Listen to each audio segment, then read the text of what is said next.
नमस्कार दोस्तों, मैं हूं आनंद यादव और आप देख रहे हैं अल्फा क्लासेस यूट्यूब चैनल। दोस्तों, आज के इस वीडियो में हम वैद्युत रसायन नाम के चैप्टर का इंटेक्स क्वेश्चन सेकंड सॉल्व करेंगे। क्वेश्चन है, क्या आप एक जिंक के पात्र में कॉपर सल्फेट का विलयन रख सकते हैं? दोस्तों, ये क्वेश्चन देखने में जितना छोटा लग रहा है उतना छोटा है नहीं। इस क्वेश्चन को समझना थोड़ा सा टफ हो सकता है, लेकिन हम चाहेंगे कि आप इस क्वेश्चन को बारीकी से समझ जाएं। तो यहां पर हम स्टेप बाय स्टेप समझाएंगे, आपको समझते हुए चलना है। तो इस क्वेश्चन को समझने से पहले हम थोड़ा सा क्लास 10th की ओर चलते हैं। क्लास 10th में आपने सक्रियता श्रेणी पढ़ा था। सक्रियता श्रेणी क्या होती है?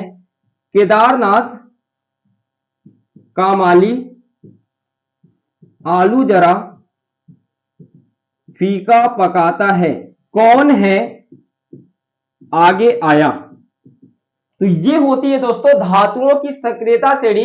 इसका अध्ययन आपने क्लास 10th में ही कर लिया था। ये सक्रियता श्रेणी हमें ये बताती है कि अगर आप ऊपर से नीचे आओगे तो धातुओं की जो अभिक्रियाशीलता है वो कम होती जाएगी। मतलब ऊपर वाले तत्व ज्यादा क्रियाशील होंगे और नीचे वाले तत्व कम क्रियाशील होंगे। ये क्या है? अभिक्रियाशीलता का घटता हुआ क्रम।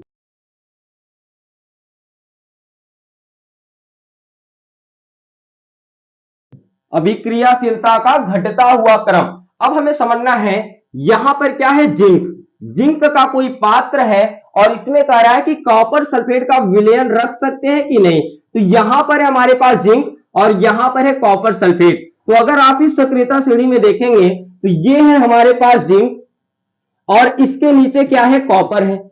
मतलब जिंक क्या है? कॉपर से ज्यादा अभिक्रियाशील है। और कक्षा 10 में आपने विस्थापन अभिक्रिया का अध्ययन किया था और ये अभिक्रिया आप जानते होंगे। ये हमारे पास है जिंक। जब इसको कॉपर सल्फेट के विलयन में डाला जाता है तो जिंक कॉपर से अधिक अभिक्रियाशील होने के कारण कॉपर सल्फेट के विलयन में से कॉपर को जिंक क्या कर देता है? विस्थापित कर देता है और क्या बना लेता है? जिंक सल्फेट का विलयन। और कॉपर को क्या कर दिया? विस्थापित कर दिया। ये होती है दोस्तों विस्थापन अभिक्रिया। इसका अध्ययन आपने क्लास 10th में ही कर लिया था। अब दोस्तों अगर आप यहां पर देखेंगे, ये था हमारे पास जिंक।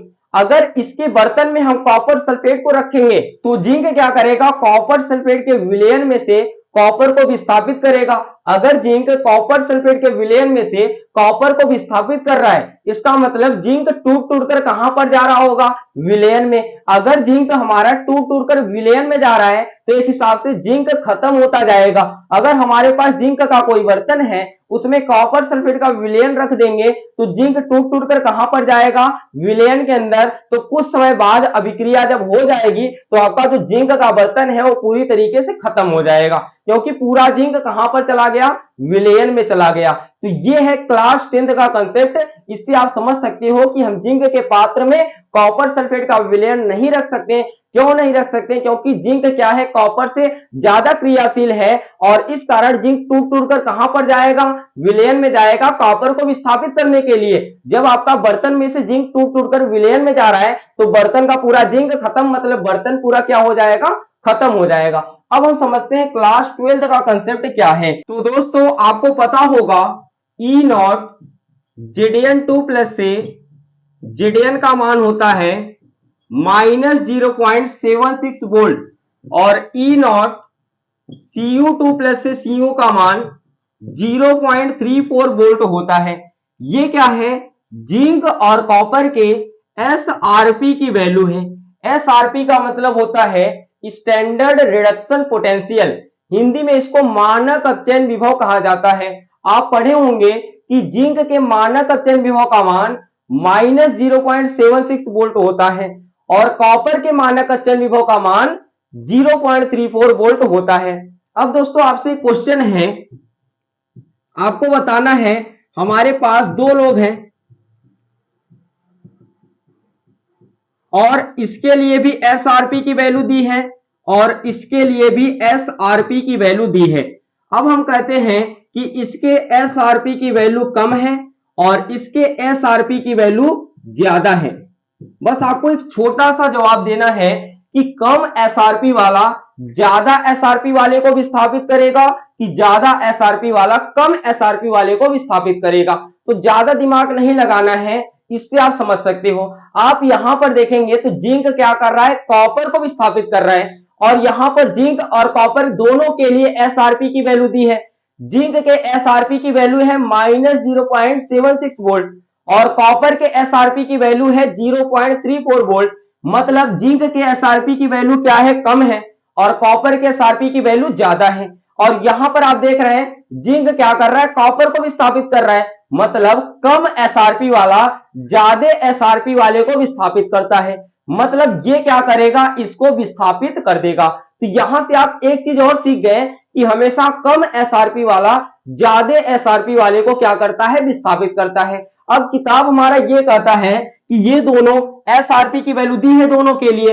अब आप इनके लिए ई नॉट सेल का मान निकाल लो, तो निकाल लेते हैं। ई नॉट सेल बराबर होता है E naught cathode minus E naught anode.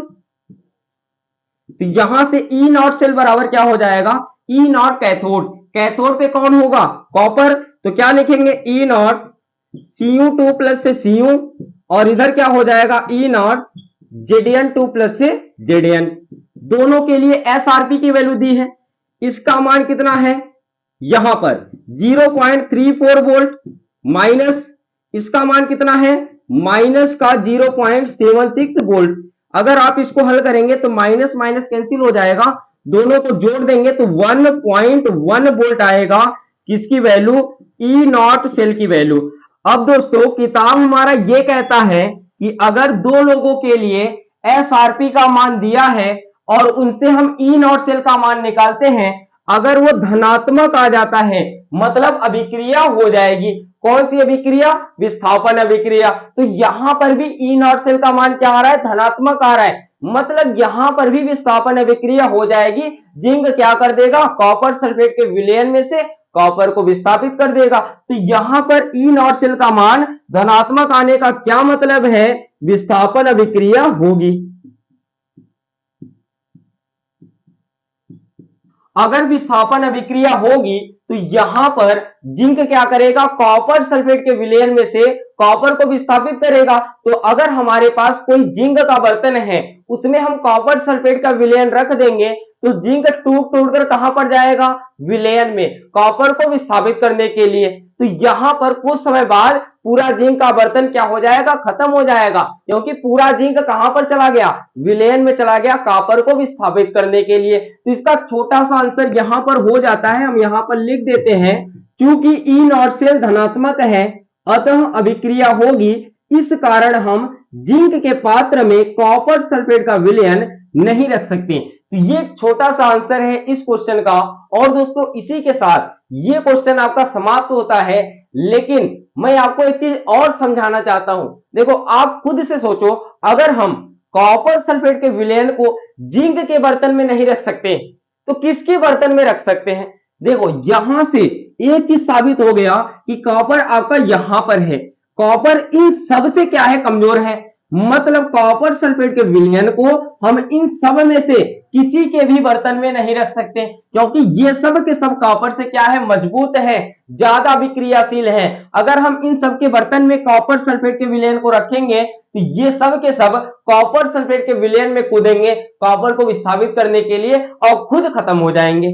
तो ये काम हम नहीं कर सकते। अगर हमें कॉपर सल्फेट के विलयन को रखना है तो नीचे आओ, मरकरी के बर्तन में रखो। मरकरी का बर्तन, मरकरी द्रव अवस्था में होता है, इसका बर्तन तो मिलेगा नहीं। अब हमारे पास चांस है कि हम इसको सिल्वर के बर्तन में रखें। अगर हम कॉपर सल्फेट के विलयन को सिल्वर के बर्तन में रखेंगे तो कोई अभिक्रिया नहीं होगी, क्योंकि सिल्वर के पास वो शक्ति नहीं है कि वो जाए कॉपर सल्फेट के विलयन में कॉपर को विस्थापित करे।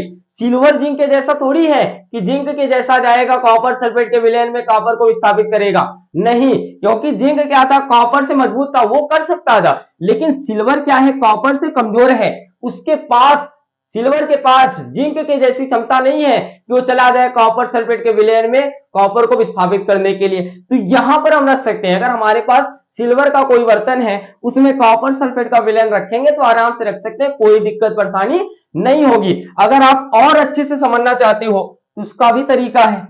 हमारा जो सिल्वर होता है, सिल्वर के लिए एसआरपी की वैल्यू भी होती है, उससे भी समझ सकते हो।